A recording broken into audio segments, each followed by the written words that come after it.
Hey folks, what's going on? Welcome everybody. Welcome back to the stream. How is everybody doing tonight? How is everyone doing? Welcome. Tonight it's the big night. Game of Thrones comes back.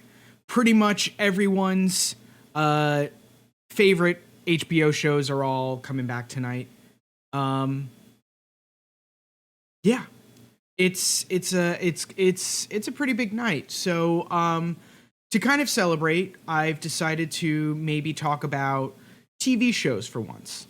But I wanted to talk about in the sense of we've been doing this talk recently because of all the movie releases that have been coming out and that are coming out, or that have come out and are coming out. That's the better way to put it. I've decided to whatchamacallit, add in, I've been comparing a lot of Marvel and DC, but only in the cinematic universe. And I've delved in a little bit, a little bit of their TV kind of entities, with each of their streams, with each of their TV shows. However, I was only using them to kind of compare how they go up against their movies, not necessarily how they are by themselves, or even how Marvel and DC are utilizing the small screen. So I figured, why not do that? Why not talk about that tonight? And I've been asking some questions in my tweets. If you guys follow me on Twitter, just type in !Twitter. And it'll give you my my username. It's at the new nerd N Town. It'll also show up right above me, like right around in this corner area. It'll show up. It just look for the little Twitter thing that's gonna pop up by my head. Just follow me. I retweet a lot of news articles and stuff like that. So everything like that is fine.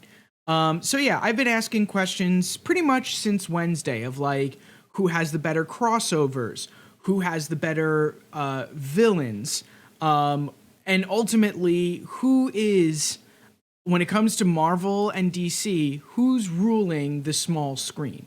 Because for the most part, because of the quantity and also maybe a little bit the quality of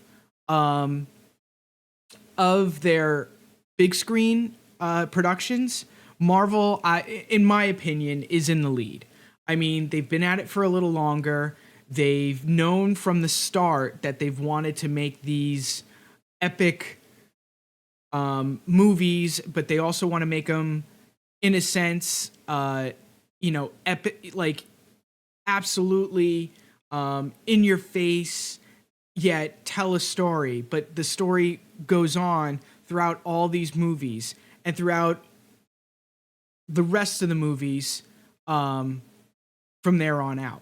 So that's how they're doing it in the major universe. However, DC is just coming up.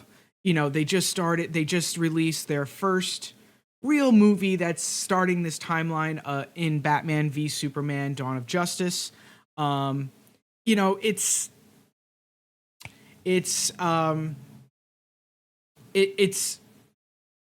It's like they're playing catch up. However, in the TV universe, there's something completely different brewing, and I, for one, am super excited to get into it. So why don't we just get into it? So first off, since I started with them, why don't we continue to start everything? And Daftaru, welcome. How are you? How you doing? Did you survive Zombicide with Chris and everyone Thursday night? I couldn't stay up. I don't know what was going on, but I couldn't stay up. So the first topic we'll talk about are the Marvel shows and how, basically kind of put into perspective how Marvel is using their TV enterprise within their production company. Now, we all know the Marvel movies: Iron Man, Thor, the Avengers, Guardians of the Galaxy, Ant-Man. They've got a whole array of all these movies coming out and whatnot. But yeah, I did fall asleep. I was really tired. I've been having a really hard week last week. So if you watch my Game of Thrones thing, you'll even know that if you watch my Game of Thrones from Wednesday, you could tell I was not really feeling it. But it's good to have you here. So Marvel has this huge cinematic universe, and I'm talking, and it's about to get bigger.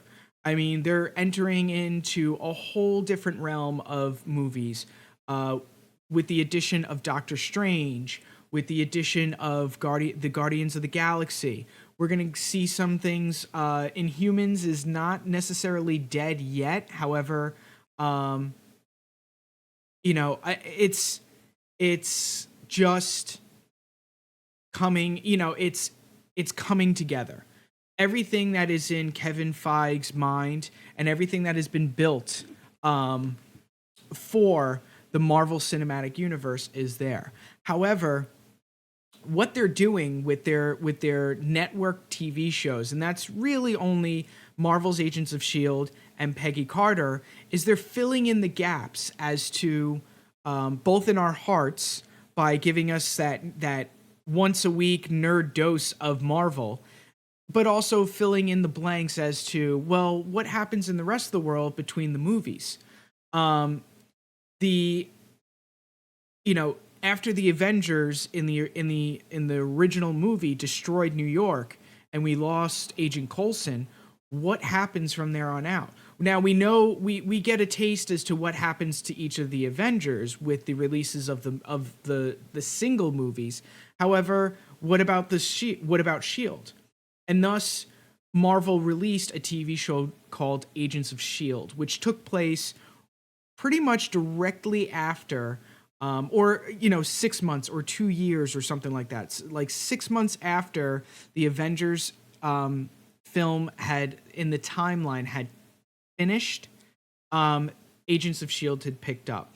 And it's great the way that they do everything, because Marvel, for the most part, will always release one of their major movies, whether it be a single character's movie like a Captain America or Iron Man movie. Those movies will mostly come out in May or the beginning of summer, right when this TV season for Agents of S.H.I.E.L.D. ends. So what that gives them, it gives them the creative. There's a lag. Is it a bad lag? Like, can you guys? Let me see if this will help. Hold on a second. I don't know where the lag thing is.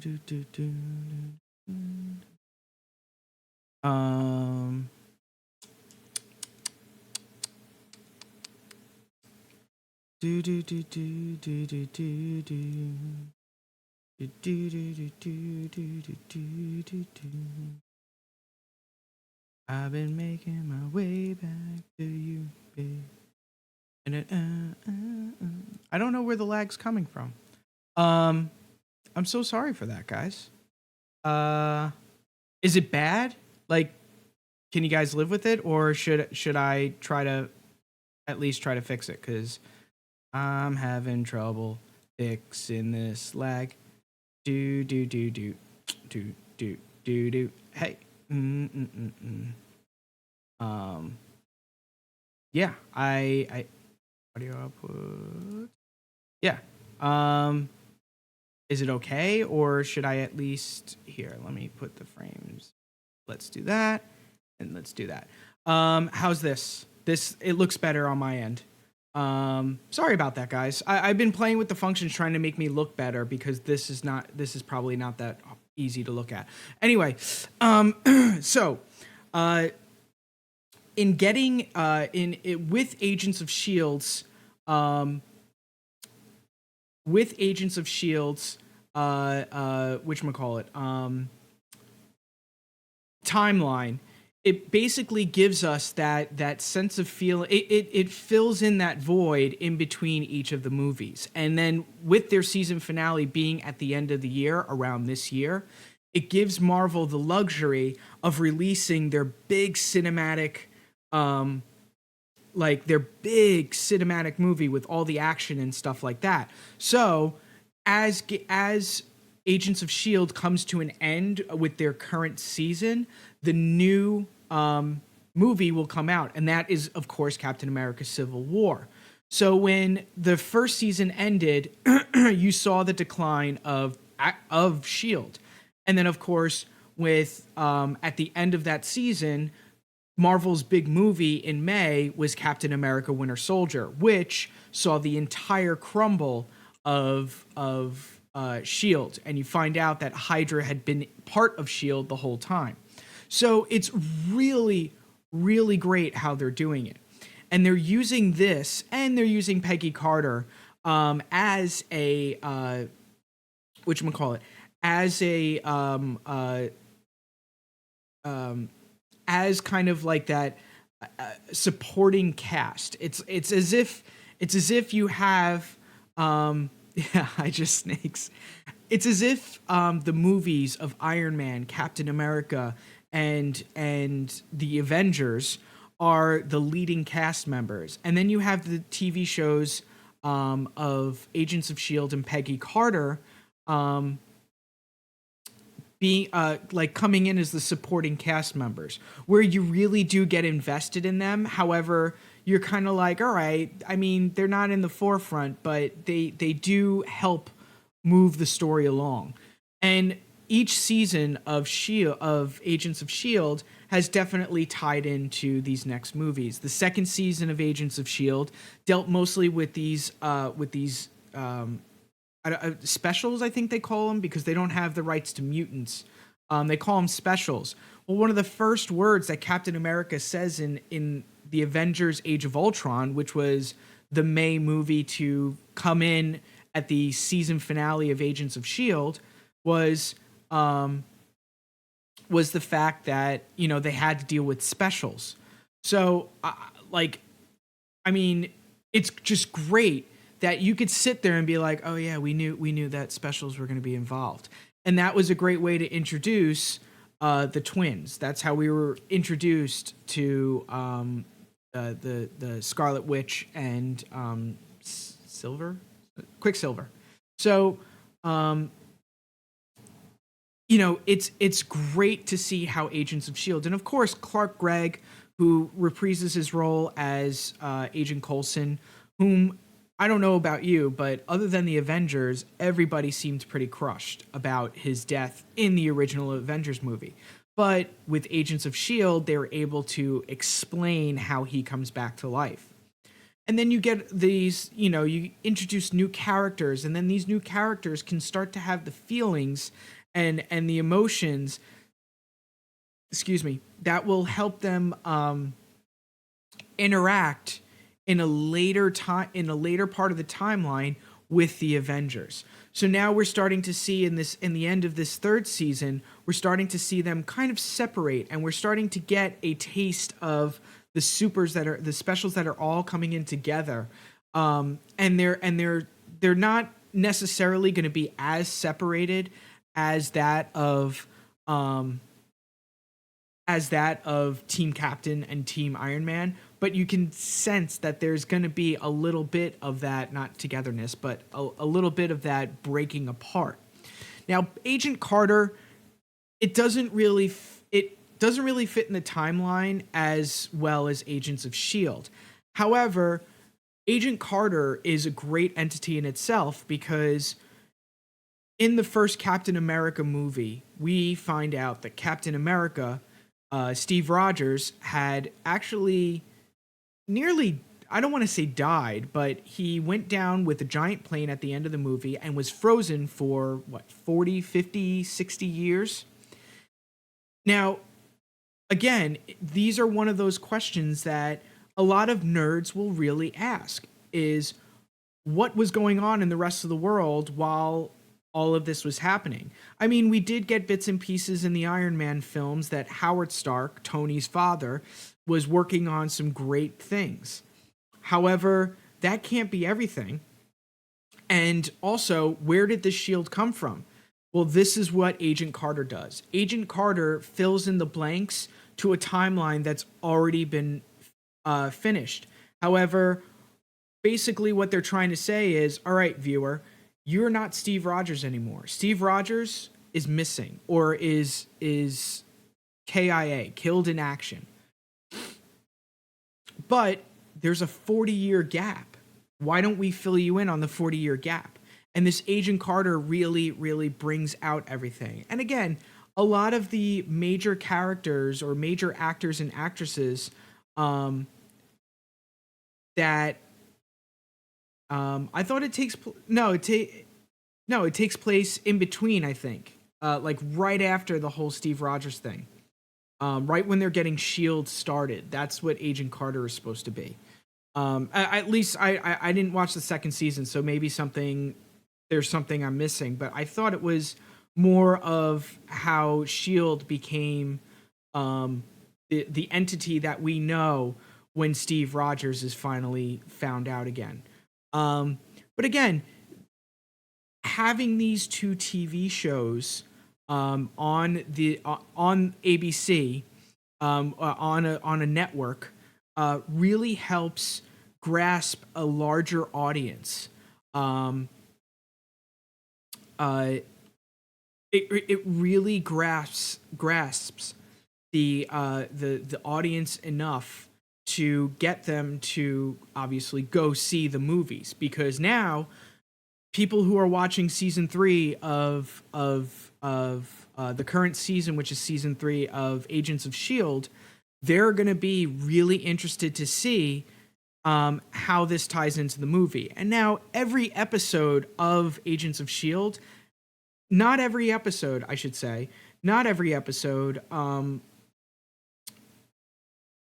like has a direct tie to the movies. No.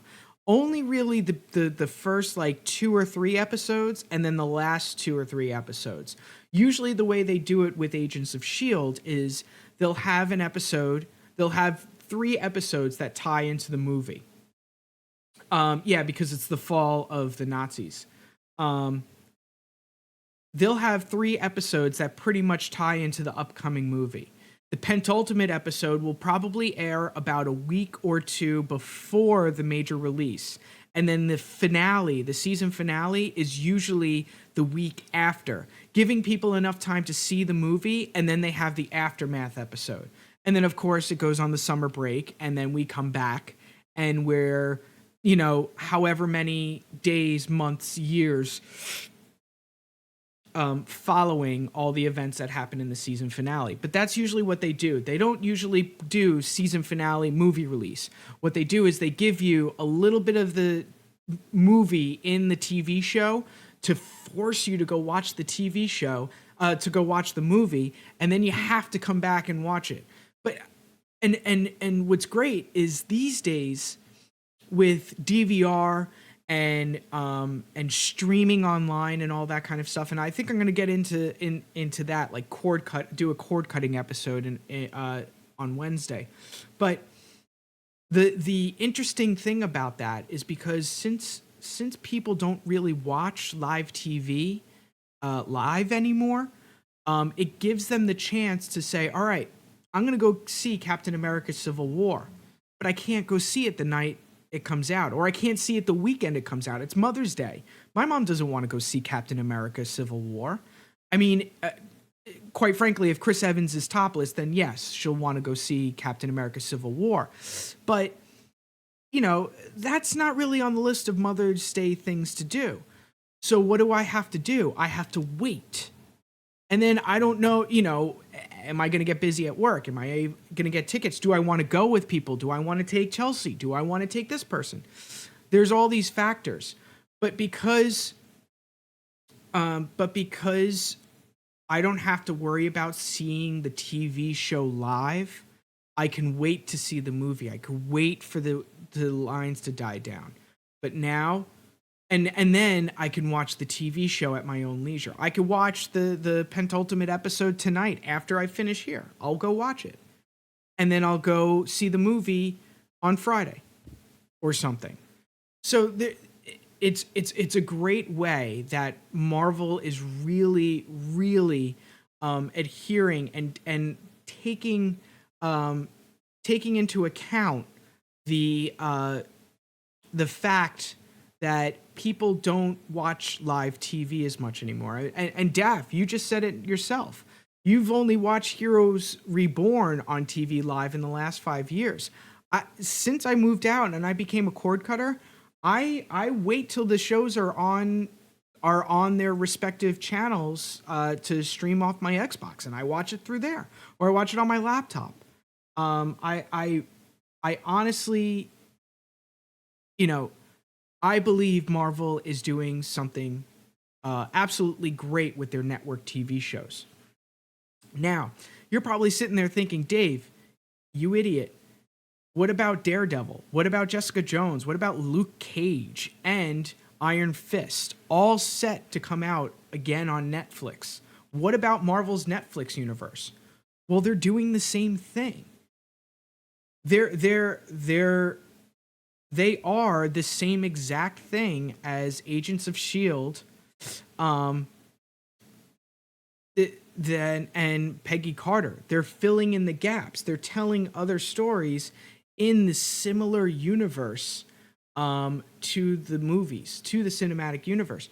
And they don't have to do they don't have to be as tied into it, because none of the characters in the Netflix series have been involved directly or been affected directly by any of the characters in the cinematic universe or the networked universe, which is the same thing.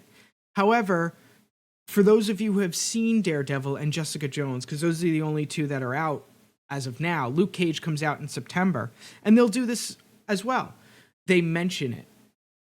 And each person mentions a different member of the Avengers and how they destroyed New York, because Luke Cage, Jessica Jones, and Daredevil all take place in Hell's Kitchen, over in Hell's Kitchen, whatchamacallit, in New York City. So in Daredevil, they mention, everyone mentions what happened in New York, because it's like a major dramatic event. I mean, picture a dramatic event that had happened, that not a personal dramatic event, but a devastating dramatic event that happened in a city. It didn't, even though it happens in a completely different neighborhood, especially in a city as diverse as New York, it still affects other neighbors. There's neighborhoods. There's still that ripple effect. And of course, some of the actions in these TV shows, in the Netflix TV shows, will certainly have the similar, not as strong, but a similar ripple effect to the Avengers and the cinematic universe. And eventually, they will come together, and the cinematic universe with Agents of S.H.I.E.L.D., with those networks, and Netflix will just come together and not hurt each other, but will come together and will ultimately treat us with something such as Infinity War. And again, the release of some of these, the release of the Netflix shows, again, all work within the cinematic timeline. Daredevil season 1 came out, and they couldn't stop talking about how what happened in the Avengers film affected New York. Even though we were only dealing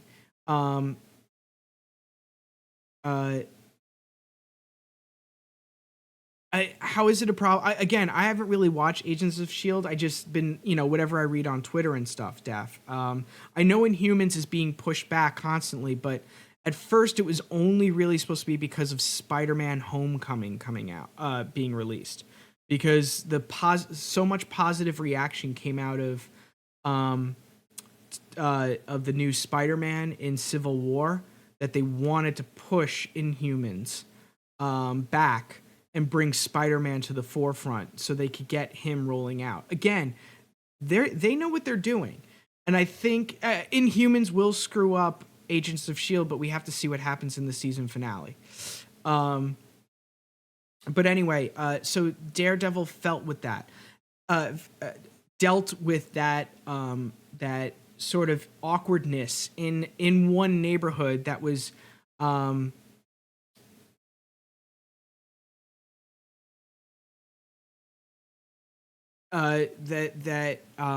sorry, is one neighborhood that was affected by the attacks on New York City in the Avengers film.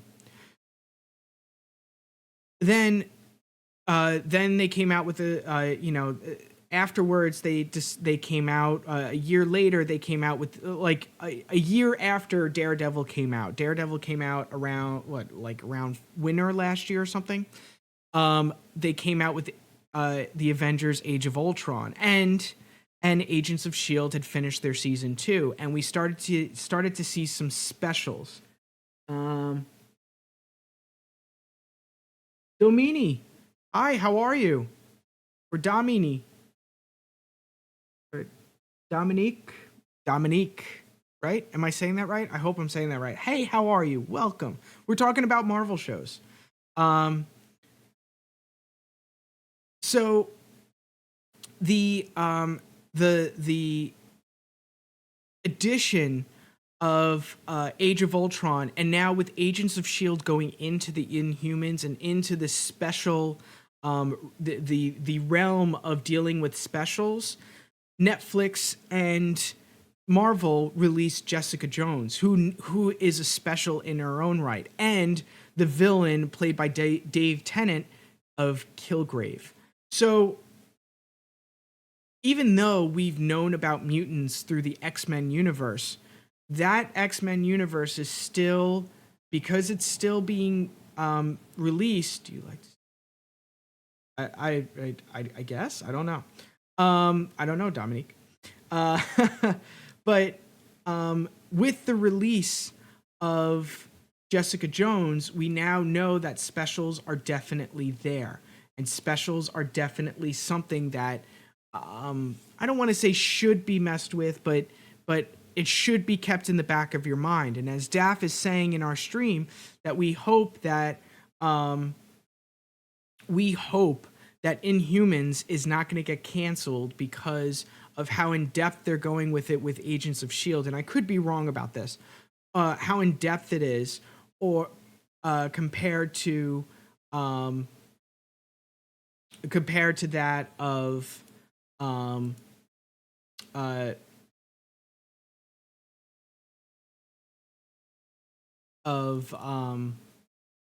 the rest of the cinematic universe. So we are really, really in for a treat when it comes to all of these different, all these like TV shows coming together. And because of the addition of the Netflix universe, we get a whole different realm of TV shows. And because these TV shows on Netflix, they have that sort of unleashed gray area of cursing and sort of grittiness that you kind of lose when you have a show on a network. I mean, we'll discuss the CW later, and CW's been able to get away with some pretty violent stuff for a network TV show. However, not as nitty gritty as Netflix, which definitely pulls out such a great and just nitty gritty, like in your face action and stuff like that. I mean, Daredevil season 2 had two of the best fight scenes done in a hallway. Both of them were done in a hallway. One with Daredevil and a bunch of thugs, and the other one was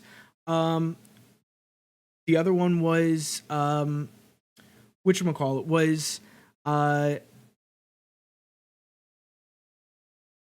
um, was Punisher. And again, they were able to bring Punisher out and give him that cinematic, um, give him that cinematic feel to it on Netflix that doesn't that you wouldn't be able to get on a networked television show. And then Jessica Jones brings in that that I keep saying nitty gritty, but and that's kind of what it is. It's this dark sort of I'm mad at the world, not angsty, but like really hard depressed. I've done some really bad stuff in my past, and I hate myself for it. And that's what we got in Jessica Jones, and it was a truer emotion. Not saying that we don't see that in the network TV shows, but usually, excuse me, usually in the network shows, they fluff it up a little bit for my end. Um, yeah, it's kind of yeah. Jessica Jones would kind of be the Black Widow show that we probably will never see. Most, I think, only because it's Scarlett Johansson. I don't think Scarlett would want to do a show.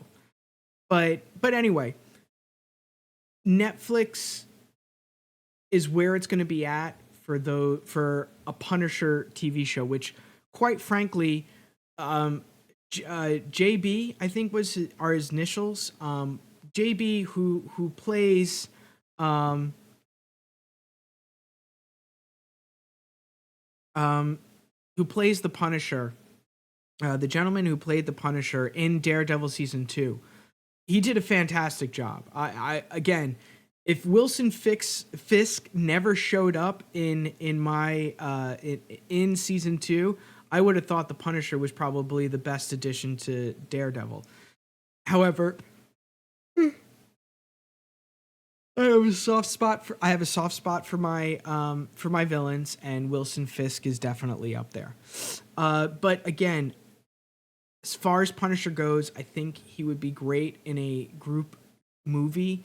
However, doing him, giving him his own TV show might not be a good move. And that's why we probably have not heard of a Punisher TV show being developed, or, for that matter, an Elektra the TV show being developed, because they were great additions to the Daredevil universe. However, they were not strong enough to hold their own.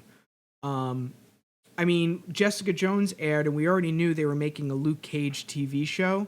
And when we met Luke in Jessica Jones, you sat there and you said, "This guy can carry his." Like, we're gonna see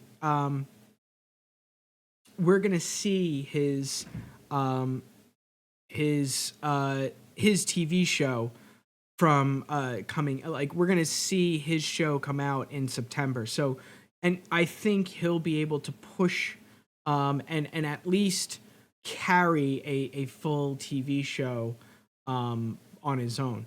Isn't the whole thing with the Punisher is he loves to go solo? Yeah, the Punisher definitely, in the storylines, he's a mercenary. He's a solo mercenary who is looking to instill as much pain as possible on those who hurt his family. Um, however, um, in a TV show, doing it all by himself, not really. But I think he would be great if they did kind of like his own episode in Daredevil. Have him interact with Daredevil and help him out. However, also have him like kind of show him what he's been doing. Like if they did something like that in season 3 where he came back and interacted with Daredevil, and then you knew he went off and dealt with other people. But if you were going to try to keep the Punisher in New York City, it's going to get real boring real fast. Maybe do 90-minute long episodes and do 4 of them and have each one be a different mission. Um, and have them do like a separate mission. So like a 4 episode season of The Punisher in like 60 to 90-minute episodes, and they're each a mission and they're somewhere else. Like one's in Paris, one's in London, or one in the Middle East or something like that. If they did that, that would be a decent Punisher approach. Make them kind of like smaller movies or something like Sherlock. The way that they do BBC's Sherlock, or how they're gonna do, how I read they're gonna do Gilmore Girls on the new Netflix series, is do just 4 episodes, 90 minutes long, and each episode has a certain theme or a certain, like, you're in one place. That's how they should do Punisher. But a 13 episode season, no. They would have to do a side episode of Daredevil for that, like they do for The Walking Dead. Give Punisher his own episode. But yeah. BioSaber, what's going on? How are you? So yeah, so with the Netflix shows, eventually we will see, yeah, exactly, what X-Files had done. And Heroes Reborn. Heroes Reborn, it was a short season, but they did what they needed to do. So yeah, so the Netflix shows will eventually join the Avengers, the cinematic universe, and then they'll be involved with everything, as far as the Infinity Stones, the Infinity War, and all these other things. However, for now, the Netflix series are seen as kind of like your Deadpool, or your Doctor Strange, or your Guardians of the Galaxy, or Ant-Man. They're on their own, and then they'll be brought in. They'll be brought in for everything, to kind of join in with everything, and that's pretty much what the Marvel Cinematic Production Company is doing. Is they're taking these TV shows and K-Gun, great, ran 2 miles and now you're having ice cream. Nice. Yeah. So with the addition of these TV shows fills in those details, or those bar discussions that a lot of people have during the days after. Like, you go see Captain America Civil War, and then you sit there and you say, you're like, oh man, what happens after the Avengers? Like, they cleaned up New York, and now, but what happens to New York? We know what happens to the Avengers, but what happens to the people in New York?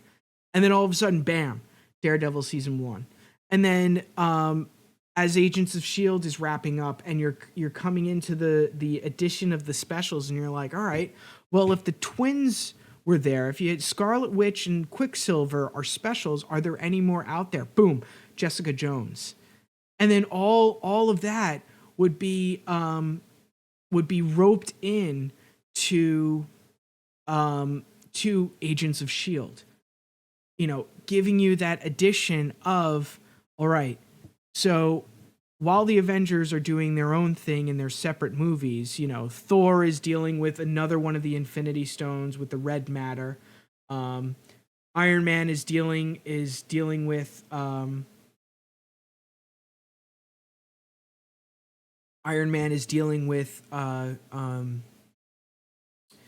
with all of his own things, with the I forget what it's called, but dealing with that symbiote type of material that helped him get his chest piece out.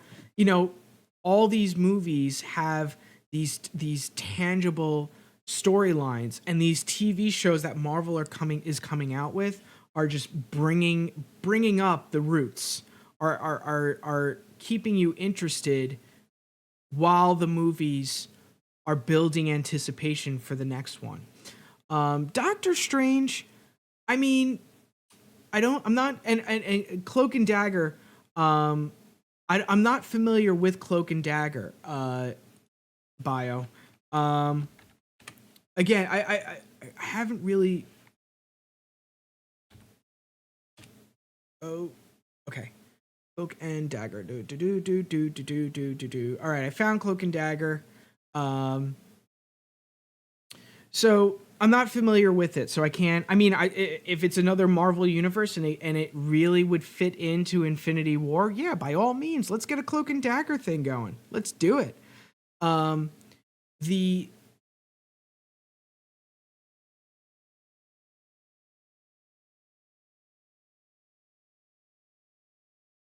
the wait. Cloak and Dagger. That sounds familiar. They're releasing it. I know it's Marvel. I know it's Marvel. But aren't they releasing it on ABC Family or Freeform? Is that what they're calling it? I don't know. I don't know why they're changing their name, but I guess they're. But anyway, so yeah, so this is the Marvel aspect of the TV shows. They're as invested in it to help bring out the greatness, to help bring the greatness of the movies out to it, and they're doing a great job. I mean, they're doing exactly what they need to do. Right now, I'm gonna watch the last couple episodes of Agents of Shield. Just I haven't watched them since the beginning of season of this season. I stopped watching them, but I could turn them back on again. Pretty much know. Uh,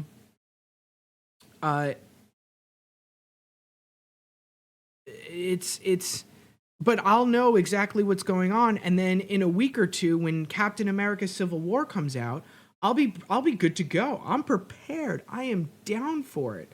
Um so I like, let's do this. Let's get this going. And I think any other Marvel shows that they decide to come out with, whether it be this Cloak and Dagger that you're talking about, will fit in to will fit in to this ever growing cinematic universe.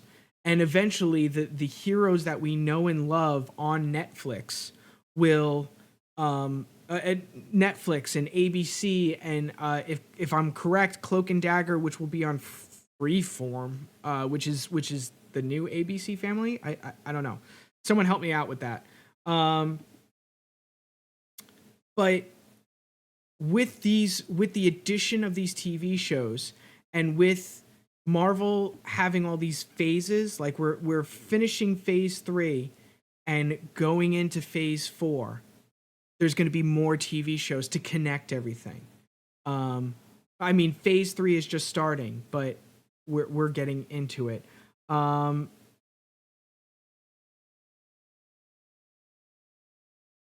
So, K-Gun, you just typed in, my friend created a theory that the letters of the locations in the Infinity Gem stones now pay attention to the first letters of the locations. Thor had Tesseract.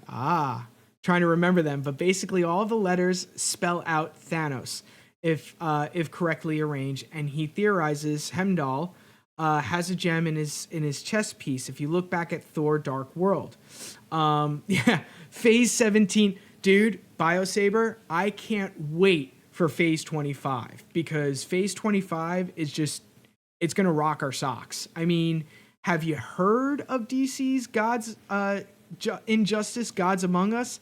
That is going to be Phase 25.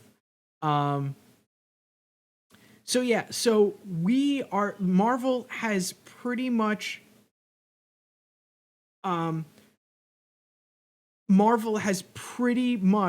locked us all of us nerds in to both cinematic universe and the television universe, but it's all one big happy family.